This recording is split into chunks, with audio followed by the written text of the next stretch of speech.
नमस्कार। पिछली वीडियो में आपने देखा था कि एगामेम्नोन की बातों से एक्लीज नाराज़ हो जाता है और वो कहता है कि हम तुम्हारी खातिर यहाँ आए हैं, तुम्हारे भाई की बीवी को पेरिस उठाकर लाया था, उसकी का बदला लेने के लिए हम लोग यहाँ पर लड़ने आए हैं। हमारा कोई पर्सनल झगड़ा तो है नहीं ट्रोजन से, तो अब मैं जा रहा हूँ और फिर मैं देखता हूँ कि तुम कितनी जीत हासिल करते हो, क्या लूट का माल लेकर आते हो। मेरे जाने के बाद तुमको पता चलेगा। अब एगामेम्नोन जो कि इनका कमांडर इन चीफ है, क्या जवाब देता है वो देखिए। टू दिस द किंग, इस बात पर राजा ने जवाब दिया, यानी एगामेम्नोन ने जवाब दिया, फ्लाई, चले जाओ, भाग जाओ। माइटी वॉरियर, ताकतवर योद्धा, फ्लाई, चले जाओ तुम। दाई एड, तुम्हारी मदद, तुम्हारी सहायता, वी नीड नॉट, हमें बिल्कुल ज़रूरत नहीं है तुम्हारी मदद की। एंड दाई थ्रेट्स, और तुम्हारी ये जो धमकियां, डिफाई, मैं इसका विरोध करता हूं तुम्हारी धमकियों का। देयर वॉन्ट नॉट, मतलब कमी नहीं है। वॉन्ट माने यहां चाहना नहीं है, वॉन्ट का मतलब यहां कमी, तो कोई कमी नहीं है। चीफ्स यानी राजाओं की, योद्धाओं की, इन सच अ कॉज, ऐसे एक कॉज में, टू फाइट, लड़ने के लिए, यानी किसी की पत्नी का उठा लिया जाना इज्जत का ऐसा कारण है सभी राजाओं के लिए, सभी यूनानी लोगों के लिए, कि ऐसे कॉज में लड़ने वाले योद्धाओं की कमी नहीं है। एंड जब हिमसेल्फ, जब जो देवताओं का राजा है वो खुद, शैल गार्ड, रक्षा करेगा, हिफाजत करेगा, अ मोनार्क्स राइट, एक मोनार्क के, एक राजा के जो राइट्स हैं, हुकूक हैं, अधिकार हैं, तो राजा के हक की रक्षा तो खुद जब करेगा। ऑफ ऑल द किंग्स, जितने भी राजा लोग हैं, यानी हमारे साथ जितने राजा लोग आए हैं, यानी जो एगामेम्नोन का भाई है मेनेलॉस, जिसकी पत्नी का अपहरण किया गया है, ये तो स्पार्टन्स हैं। इसके अलावा यूनान के जितने भी सिटी स्टेट्स हैं, किंगडम्स हैं, उन सभी के राजा लोग यहाँ लड़ने के लिए आए हुए हैं। तो ऑफ ऑल द किंग्स, उन सभी राजाओं में से, द गॉड्स डिस्टिंग्विश्ड केयर, जो कि खुद ईश्वर की खास सुरक्षा में रहते हैं। एगामेम्नोन का मानना है कि राजाओं की रक्षा या राजाओं के सर पर खुद ईश्वर का हाथ होता है। तो उन सभी राजाओं में से, टू पावर सुपीरियर, सुपीरियर माने जो बेहतर है, श्रेष्ठतर है, पावर ताकत, तो ये पावर सुपीरियर किसको कह रहा है? खुद अपने आप को एगामेम्नोन कह रहा है, कि क्योंकि वो कमांडर इन चीफ है। तो सुपीरियर पावर के प्रति नन सच हेट्रेड बियर, कोई भी ऐसी घृणा की भावना नहीं रखता। तो एक्लीज, जैसी तुम्हारे अंदर नफरत की भावना है मेरे प्रति, वैसी किसी और राजा के अंदर नहीं है। यहाँ इतने सारे राजा हमारे साथ लड़ने के लिए आए हुए हैं, इतने सारे योद्धा आए हुए हैं, तो किसी के अंदर ऐसी हेट्रेड की फीलिंग नहीं है जैसी तुम्हारे अंदर है। Strife and debate thy restless soul employ, and wars and horrors are thy savage joy. Strife माने क्वेरल, झगड़ा, डिबेट मतलब मुंहजोरी करते हैं, कि बिना बात का झगड़ा करते हो तुम, वाद विवाद करते हो। तो ये जो झगड़ने की आदत है, वाद विवाद की आदत है, दाई रेस्टलेस सोल, रेस्टलेस माने बेचैन, तुम्हारी बेचैन आत्मा एम्प्लॉय रखती है, तुम्हारी बेचैन आत्मा में हर वक्त झगड़ा ही भरा रहता है। एंड वॉर्स एंड हॉरर्स, यानी हर वक्त लड़ाई झगड़ा और डराना धमकाना, आर दाई सैवेज जॉय, दाई तुम्हारे, सैवेज माने र्यूड, जंगली, जॉय आनंद, तो तुम एक जंगली आदमी की तरह दूसरों से लड़ने में, झगड़ने में, दूसरों को डराने धमकाने में तुमको मज़ा आता है, तुमको अच्छा लगता है, आनंद आता है तुमको। इफ दाउ हैस्ट स्ट्रेंथ, अगर तुम्हारे अंदर ताकत है, दाउ माने तुम, हैस्ट माने हैज, अगर तुम्हारे अंदर ताकत है, इट वॉज हेवन, तो ये स्वर्ग है, स्वर्ग था या ईश्वर था। दैट स्ट्रेंथ बेस्टोड, जिसने तुमको ये ताकत दी। तुम्हारा इसमें कोई लेना देना नहीं है, तुम्हारा कोई कंट्रीब्यूशन नहीं है, ये तो ईश्वर की कृपा है तुम्हारे अंदर कि तुम ताकतवर हो। स्टाइक्स नदी में एक्लीज को डुबाया था इसकी माँ ने, जिसकी वजह से उसका शरीर वज्र का हो गया था। तो ये तो तुम्हारे ऊपर कृपा है ईश्वर की। फॉर नो, क्योंकि जान लो, वेन मैन, वेन माने घमंडी, मैन आदमी, हे घमंडी इंसान, तुम ये जान लो, दाय वेलर, तुम्हारी ताकत, वेलर हिम्मत कह सकते हैं, शौर्य कह सकते हैं, ताकत कह सकते हैं, तो तुम्हारी जो ताकत है इज फ्रॉम गॉड, ईश्वर से मिली हुई है तुम्हें, तुम्हारा पर्सनल अचीवमेंट नहीं है ये तो तुम्हें ईश्वर से मिला है। हेस्ट, जल्दी करो, लॉन्च दाई वेसल्स, ले जाओ तुम अपने जहाज, फ्लाई विद स्पीड अवे, बहुत तेजी से जाओ, जल्दी जाओ, तेजी से जाओ, भागो यहां से। Rule thy own realms with arbitrary sway, rule माने राज करो, दाई माने तुम्हारे, ओन खुद के राज्य पर, विद आर्बिट्रेरी, आर्बिट्रेरी होता है एब्सोल्यूट, डेस्पोटिक, स्वे यानी जो तुम्हारा राजदंड है, ताकत है, तो जो तुम्हारी डेस्पोटिक ताकत है, एब्सोल्यूट ताकत है, तानाशाही ताकत है, उसको लेके अपने राज्य पे राज करो, यहां मत दिखाओ अपनी उस ताकत को, तुम कोई तुम्हारे तले दबा हुआ नहीं है। आई हीड दी नॉट, मैं बिल्कुल नहीं सुनूंगा तुम्हारी, but prize at equal rate thy short lived friendship, बल्कि ये जो तुम्हारा छोटा सा थोड़े दिन की दोस्ती थी उसको मैं इक्वल रेट पर ही प्राइज करता हूँ, मतलब मानता हूँ, उतनी ही इंपॉर्टेंस देता हूँ जितना तुम देते हो। जब तुम्हें मुझसे कोई लगाव नहीं तो मुझे भी तुमसे नहीं, जाओ यहाँ से। एंड डाई ग्राउंडलेस हेट, और ये जो तुम्हारी ग्राउंडलेस माने निराधार, हेट नफरत है, इसको मैं नहीं मानता, मुझे इससे कोई फर्क नहीं पड़ता। गो, जाओ। थ्रेट दाई अर्थबॉर्न मिर्मिडॉन्स, थ्रेट माने धमकियां दो, दाई अर्थबॉर्न जो तुम्हारे ये जमीन पर पैदा हुए हैं, जमीनी या फिर जो तुम्हारी प्रजा है, मिर्मिडॉन एक ट्राइब है थेसाली की, तो जो तुम्हारे ट्राइबल्स हैं जिन पर तुम राज करते हो, जाओ उनको धमकियां दो। बट लेकिन हियर, यहाँ पर, टिज माइन, ये मेरा काम है, टू थ्रेटन, धमकाना, धमकी देना, प्रिंस, राजकुमार एक्लीज, तुम्हारा काम नहीं है धमकाना, तुम्हारा क्या है, एंड दाइन टू फियर, तुम्हारा काम है डरना, मेरी धमकियों को सुनना और डरना, ये तुम्हारा काम है।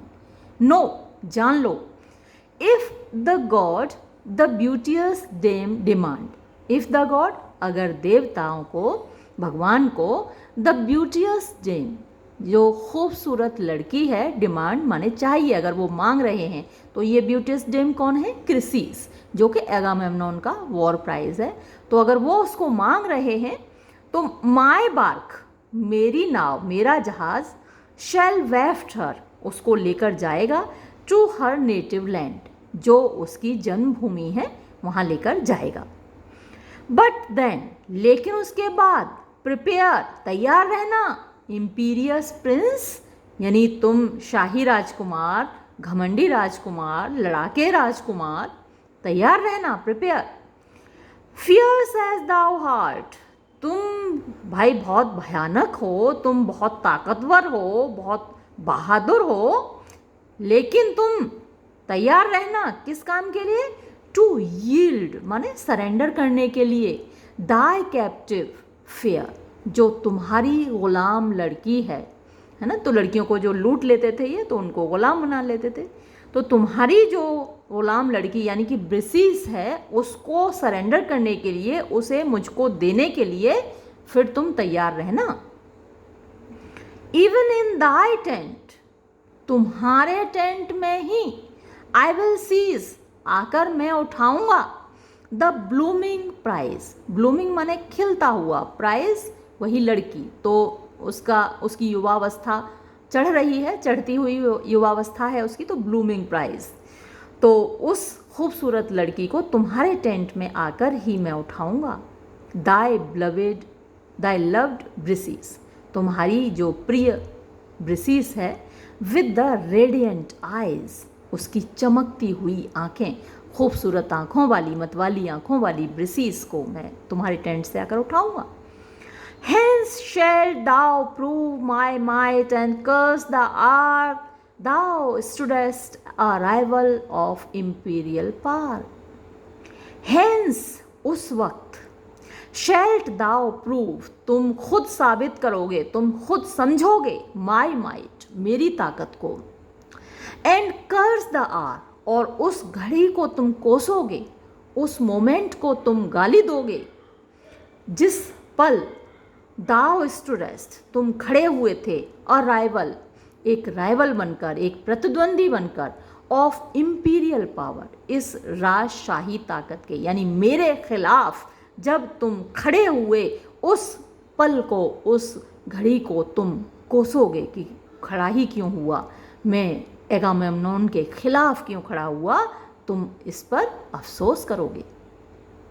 एंड हेंस, और तभी, टू ऑल आर होस्ट, जितने भी हमारे लोग, साथी लोग हैं, यानी हमारे साथ जितने भी राजा लोग आए हैं, जितने भी साथी हैं हमारे साथ, उन सब को इट शैल बी नोन, ये पता चलेगा, दैट, कि kings are subject to the gods alone, कि राजा केवल ईश्वर के या देवताओं के ही अधीन होता है, किसी इंसान के अधीन नहीं है, है ना। राजा के ऊपर कोई इंसान अपना हुक्म चलाने की कोशिश ना करे, राजा के ऊपर तो ईश्वर का वरद हस्त होता है। एक्लीज हर्ड, एक्लीज ने सुना, with grief and rage oppressed, grief दुख से, रेज गुस्से से, ऑप्रेस्ड माने परेशान होकर, ऑप्रेस माने वैसे दबाना होता है, अत्याचार करना होता है, तो उसको गुस्सा भी आ रहा है, उसको दुख भी हो रहा है कि ये कमांडर इन चीफ है, इसके अंडर काम करना, इसके अकॉर्डिंग लड़ना और बिहेव करना, ये बाकी लोगों का काम है। तो वो दबाव महसूस कर रहा है, गुस्सा भी आ रहा है, उसको दुख भी हो रहा है। हिज हार्ट स्वेल्ड हाई, उसका दिल एकदम भर गया, फूल गया। एंड लेबर्ड इन हिज ब्रेस्ट, और उसके सीने में उसका दिल, लेबर्ड माने अपने आप को संभालने की कोशिश कर रहा है, ऐंठ रहा है, उसका दिल मरोड़े खा रहा है। Distracting thoughts by turns his bosom ruled, now fired by wrath and now by reason cooled. अब दो तरह के ख्याल उसको दोनों तरफ खींच रहे हैं। डिस्ट्रैक्ट माने खींचना, तो खींचते हुए दो साइड में थॉट्स, ख्याल, बाय टर्न्स, बारी बारी से, हिज बूजम, उसके सीने में, रूल्ड माने राज कर रहे हैं, शासन कर रहे हैं। तो दो ख्याल कौन कौन से हैं? नाउ फायर्ड बाय रॉथ, रॉथ माने उसको गुस्सा आता है और वो फायर, आग लग जाती है उसके सीने में, और वो कुछ करना चाहता है, भयंकर बदला लेना चाहता है। एंड नाउ, और फिर कभी क्या होता है, बाय रीज़न, उसका जो तर्क शक्ति है, जो उसका इंटेलेक्ट है, उसकी लॉजिकल पावर है, कूल्ड, उसको शांत करने की कोशिश करते हैं कि बेटा शांत हो जाओ, गुस्सा ना करो।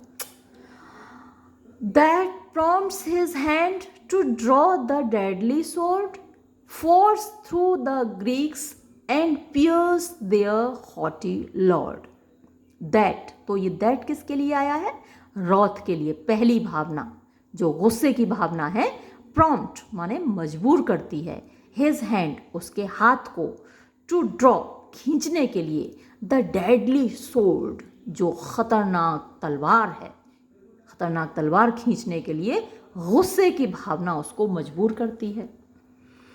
और फोर्स थ्रू द ग्रीक्स, कि इन यूनानियों के बीच में से होकर जाए, एंड पियर्स, और आर पार कर दे उस तलवार को, देयर हॉटी लॉर्ड, जो उनका घमंडी राजा है, कमांडर है, उसके आर पार सीने के कर दे इस तलवार को, मन करता है उसका।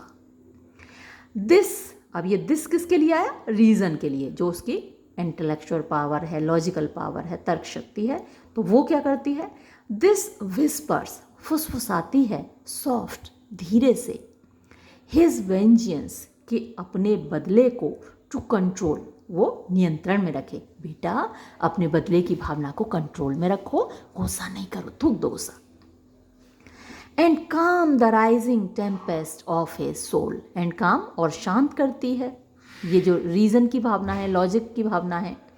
काम द राइजिंग माने उठता हुआ, टेम्पेस्ट तूफान, ऑफ हिज सोल, उसकी आत्मा का, उसकी आत्मा में जो तूफान उठ रहा है उसको शांत करती है। Just as in anguish of suspense he stayed, while half unsheathed appeared the glittering blade. Just as in anguish, anguish गुस्से में, चिंता में, परेशानी में। In suspense, suspense असमंजस की स्थिति होती है, जब आप डायलेमा में होते हैं, क्या करें क्या न करें। He stayed, वो रुका हुआ था, तो असमंजस की स्थिति में, डायलेमा में, गुस्से में, वो बस उस वक्त रुका ही हुआ था। वाइल हाफ अनशीत, शीत म्यान होती है जिसमें तलवार रखी होती है, और अनशीत माने अनकवर्ड, तो आधी खुली हुई, एपियर्ड दिखाई दी, द ग्लिटरिंग चमकती हुई, ब्लेड माने उसकी तलवार, उसकी सोर्ड आधी म्यान से निकल आई और चमकती हुई दिखाई देने लगी। अब जैसे ही उसकी आधी तलवार खिंच गई म्यान से, उसी वक्त क्या हुआ, Minerva Swift descended from above, sent by the sister and the wife of Jove. तो मिनर्वा, मैंने आपको पहले ही बताया कि यहाँ अलेक्जेंडर पोप ने रोमन नेम्स यूज़ किए हैं। तो मिनर्वा किसका रोमन नेम है, एथेना, जो कि ज्ञान की देवी है यूनानियों की, उसका रोमन नेम मिनर्वा है। तो मिनर्वा स्विफ्ट तेजी से, डेसेंडेड उतरी, फ्रॉम एबव ऊपर से, तो स्वर्ग से उतरकर तुरंत ज्ञान की देवी एथेना आई। सेंट जिसको कि भेजा गया था, बाय द सिस्टर बहन के द्वारा, एंड द वाइफ और पत्नी के द्वारा, ऑफ जव, जव की। तो जव की जो बहन है वही उसकी पत्नी भी है। तो यहाँ ज़्यादा लॉजिक लगाने की कोशिश मत कीजिएगा कि बहन भी है और पत्नी भी है ना। जो रिलीजियस मैटर्स होते हैं उनमें हम लॉजिक नहीं लगाया करते हैं। तो जो जव की बहन है और पत्नी है वो दोनों एक ही नाम है, यानी हेरा। तो हेरा ने भेजा किसको, मिनर्वा को। For both the princess claimed her equal care, for क्योंकि बोथ द प्रिंसेस दोनों ही राजकुमार, क्लेम्ड माने दावा करते थे, हकदार थे, हर इक्वल केयर उसकी बराबर केयर के, उसकी बराबर सुरक्षा के। यानी जो हेरा है उसको दोनों ही राजकुमारों की बराबर चिंता थी, एगामेम्नोन की भी और एक्लीज की भी। तो जब एथेना आती है, बिहाइंड यानी पीछे, किसके पीछे, एक्लीज के पीछे, शी स्टूड वो खड़ी हो गई, and by the golden hair और उसके जो गोल्डन हेयर थे, सुनहरे बाल थे, किसके, एक्लीज के। तो उसके सुनहरी बालों से एक्लीज सीज्ड, उसने एक्लीज को पकड़ लिया, एक्लीज के बाल पकड़ लिए कि क्योंकि वो तलवार निकाल के बस भौंकने ही वाला था।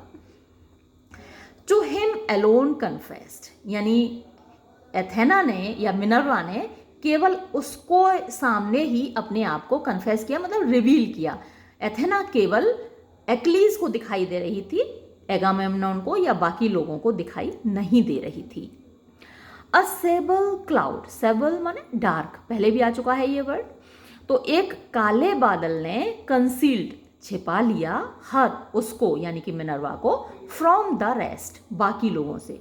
तो बाकी लोगों को मिनर्वा दिखाई नहीं दे रही थी, उनकी आंखों से वो ओझल थी क्योंकि काले बादल ने छिपा रखा था। ही सॉ उसने देखा, यानी एक्लीज ने देखा, एंड सडन और अचानक से, टू द गॉडेस उस देवी के सामने, क्राइज चिल्लाया, known by the flames that sparkled from her eyes, known माने उसने पहचान लिया, बाय द फ्लेम्स उन ज्वालाओं से, दैट स्पार्कल्ड, जो चमक रही थी, जो निकल रही थी, फ्रॉम हर आइज, उसकी आंखों से। और क्या चिल्लाया, क्या बोला, डेसेंट्स मिनर्वा, अरे मिनर्वा उतर कर आई हैं, इन हर गार्जियन केयर, अपने संरक्षक की केयर के साथ, यानी वो संरक्षिका है, गार्जियन है और केयर करती हैं, चिंता करती हैं, सुरक्षा करती हैं, हिफाजत करती हैं। तो एक संरक्षक के तौर पर मेरी चिंता करते हुए खुद मिनर्वा उतर कर आई हैं। अ हेवनली विटनेस, एक दैवीय, एक स्वर्ग वाला, विटनेस माने गवाह, एक गवाह के तौर पर देखने के लिए, of the wrongs I bear, यानी जो अत्याचार मैं बर्दाश्त कर रहा हूँ उसे खुद देखने के लिए मिनर्वा उतर कर आई हैं। और वो अत्याचार किससे बर्दाश्त किए, फ्रॉम एट्रियस सन, एट्रियस के बेटे एगामेमनॉन ने मेरे ऊपर जो अत्याचार किए हैं, मेरे साथ जो गलत व्यवहार किया है, उसको देखने खुद मिनर्वा उतर कर आई हैं। देन, तो फिर, let those eyes that view the daring crime behold the vengeance too. तो लेट दोज आइज, उन आँखों को, दैट व्यू, जो देख रही हैं, द डेयरिंग क्राइम, डेयरिंग माने हिम्मत वाला, क्राइम माने अपराध, यानी ये जो बहुत हिम्मत करके, यानी हिम्मत भी गलत वाली हिम्मत, उसको हिंदी में बोले तो दुस्साहस बोल सकते हैं आप। तो ये जो दुस्साहसी अपराध एगामेमनॉन ने मेरे प्रति किया है, तो ये आपकी आंखों ने देखा ना मिनर्वा, अब आपकी यही आंखें बिहोल्ड, देखेंगी, द वेंजियंस टू, इसके बदले को भी। अब मैं कैसे बदला लेता हूँ एगामेमनॉन से, ये भी आपकी आंखें देखेंगी। तो अब मिनर्वा क्या जवाब देगी एक्लीज की इस बात का, कैसे उसको समझाएगी, ये हम देखेंगे अगले वीडियो में। ये वीडियो यहीं समाप्त करेंगे। धन्यवाद।